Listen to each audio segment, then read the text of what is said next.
Greetings in the name of Christ.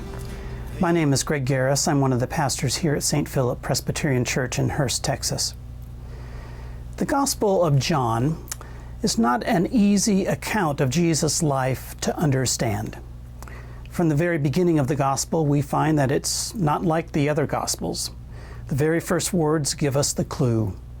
In the beginning was the Word, and the Word was with God, and the Word was God.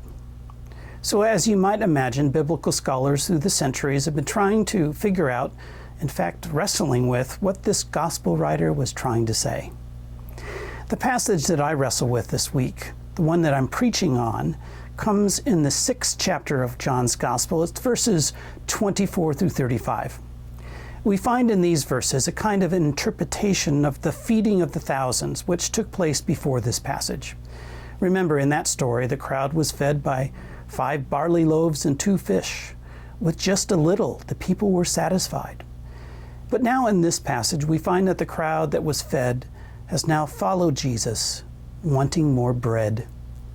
Jesus tries to explain what they experienced, and the crowd responds to Jesus by asking him questions, and Jesus responds back.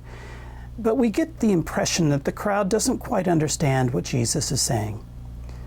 This passage can be similar to some of the other stories we find in John's Gospel, where we read that people misunderstand his words.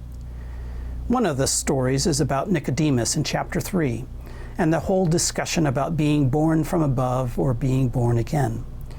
And then the other story is in chapter 4, where we read that Jesus speaks to the Samaritan woman at the well. Here now in this passage, the one that I'm wrestling with, we find not individuals misunderstanding, but the whole crowd doesn't get it. In this passage, we can also read that Jesus' first I am statements. Jesus says at the end of the passage, I am the bread of life. What touches me and what I'm wrestling with in this passage is Jesus' words about believing. Right after Jesus says to the crowd that he is the bread of life, he says in verse 35, "Whoever comes to me will never be hungry, and whoever believes in me will never be thirsty." Whoever comes, whoever believes, won't be hungry or thirsty. Now, we might want to explain this to try to understand it intellectually, but I don't believe that Jesus was speaking of something that we can truly comprehend with our minds. Perhaps we are to comprehend his words in another way. Just as Jesus said to Nicodemus that he must be born from above, or the words to the Samaritan woman, "The water that I give will become in them a spring of water gushing up to eternal life." Can we understand his words, Jesus' words, in the way that he intended? Can we glean something from John's Gospel that can fill us?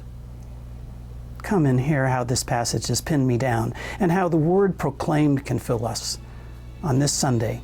Come at either 8:30 or 11, or listen to the sermon online through our website. Hope to see you Sunday. Blessings. Peace.